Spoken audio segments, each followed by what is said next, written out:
আসসালামু আলাইকুম রহমতুল্লাহ। আমি একটা শশা ক্ষেতের পাশে দাঁড়িয়ে আছি। তো যা হোক এখন ক্ষেতে সে পরিমাণ শশা নাই, বাট এইভাবে শশা ওই যে বানে বা বাঁশের চালায় চাষ হয় সেটা আসলে রেয়ার।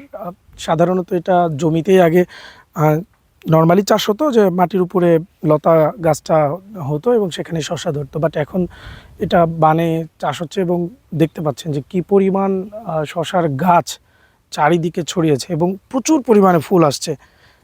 এই মুহূর্তে যেহেতু যদিও শশা ফলের পরিমাণ কম, বাট প্রচুর ফুল আসছে। তো যা হোক, যেটা বলার জন্য বলা সেটা হলো যে শশা হচ্ছে, এর বৈজ্ঞানিক নাম হচ্ছে কুকুমিস স্যাটিভাস, এবং এটা খুবই গুরুত্বপূর্ণ একটা ফল।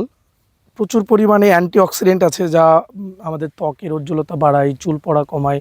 এছাড়াও শশার প্রায় 96% পানি, যা স্থূলতা কমাতে, পরিপাকতন্ত্রের জটিলতা কমাতে অনেক সাহায্য করে। এছাড়াও ভিটামিন বি, ভিটামিন সি, এরকম বেশ কিছু মিনারেল সহ বেশ কিছু ভিটামিনের উপাদান এই শশাতে পাওয়া যায়, যেটা আমাদের স্বাস্থ্যের দিক দিয়ে অনেক বেশি উপকারী।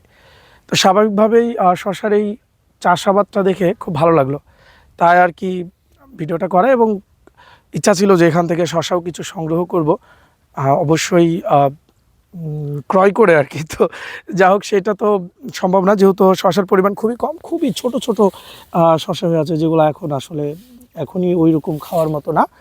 স্বাভাবিকভাবেই শশা সংগ্রহ করা হলো না।